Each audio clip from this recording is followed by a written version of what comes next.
Tricheur. Voilà. Voilà. Gassama. Joshua Gassama. Voilà. Ils ont acheté le match face à l'Algérie. Ils ont acheté le match face à l'Algérie. Ils ont triché le Cameroun. Ils ont triché le Cameroun. Voilà. Vous savez que c'est mal élevé ce que vous faites. C'est pas mal élevé. Est-ce que vous Je défends mon pays. Je défends mon pays. Je suis en train de défendre mon pays. Parce que personne ne l'a fait. Personne. Tricheur.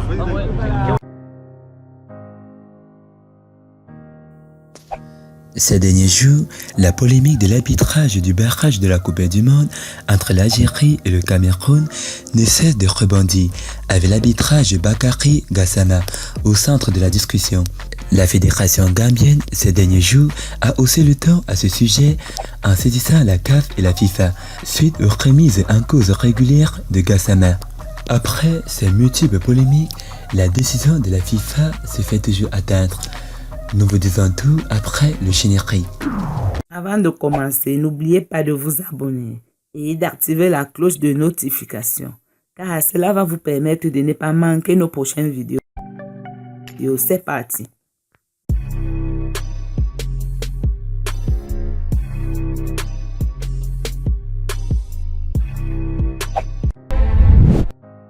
À l'étude depuis le 21 avril dernier, la décision de la FIFA sur la rencontre Algérie-Cameroun se fait toujours attendre, mais pourrait être dévoilée dans les prochains jours ou même les prochaines heures.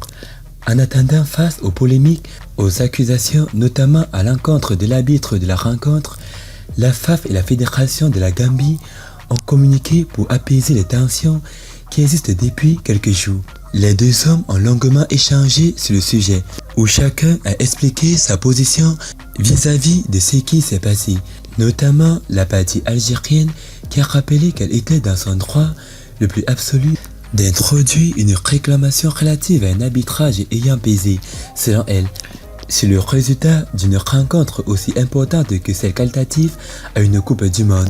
Il y a quelques jours, selon les informations de Hafid Derradi, l'arbitre de la rencontre Bakary Gassama, au lieu de se rendre directement en Algérie pour arbitrer la rencontre de qualification pour la Coupe du Monde, aurait fait des passages par Tunis et Rabat pour rencontrer à cette occasion, toujours selon le journaliste, des intermédiaires de Samuel Eto'o, le président de la fédération camerounaise. Si les révélations doivent être prises avec précaution, le journaliste indique tout de même que ces informations ont bien été communiquées par la fédération algérienne auprès de la FIFA. Suite aux propos, le président de la fédération camerounaise, Samuel Eto'o, a pris la parole et a menacé le sélectionneur de poursuite. La fédération camerounaise de football fait part de sa vive préoccupation à la suite des propos tenus le 24 avril 2022 par M. Djamel Belmadi, l'entraîneur sélectionneur de l'Algérie, comme suite au match comptant pour les barrages zone Afrique de la Coupe du Monde de Qatar 2022. A lâché l'intense camerounaise via un communiqué signé du président Samuel Eto'o. Le Cameroun se réserve le droit de porter l'affaire dans les prochains jours devant la commission d'éthique de la FIFA.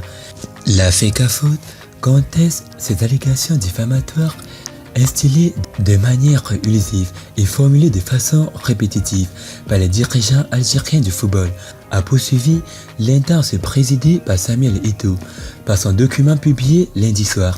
Elle regrette que la persistance de cette polémique au long cours soit de nature à provoquer des incidents similaires à l'agression verbale subie par des responsables camerounais le 1er avril dernier à Doha en marge du tirage au sort de la Coupe du Monde de Qatar 2022. La bombe a été lancée par un journaliste égyptien, Maya Jenina, il y a quelques semaines. À en croire le spécialiste de la chaîne On Time Sport, l'enquête de la FIFA a pris une autre tournure avec de nouveaux éléments en faveur de l'Algérie. Le journaliste évoquait un enregistrement audio compromettant, ajoutant que la FIFA enquête actuellement sur l'affaire d'un arbitre qui a reçu une somme d'argent par virement sur son compte via une société appartenant à un président d'une fédération, dont la sélection est qualifiée au prochain mondial. Si le match est rejoué, quelle sera la décision de la FIFA? Plusieurs scénarios sont envisageables après le recours déposé par l'Algérie.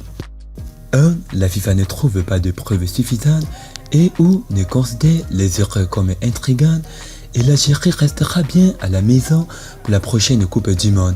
2. La FIFA considère que les erreurs sont trop conséquentes et dans ce cas, la participation de l'Algérie à la prochaine Coupe du Monde est toujours envisageable car le match pourrait être réjoui. 3. Des soupçons sur l'arbitre de la rencontre et dans ce cas, le match sera réjoui. Et 4.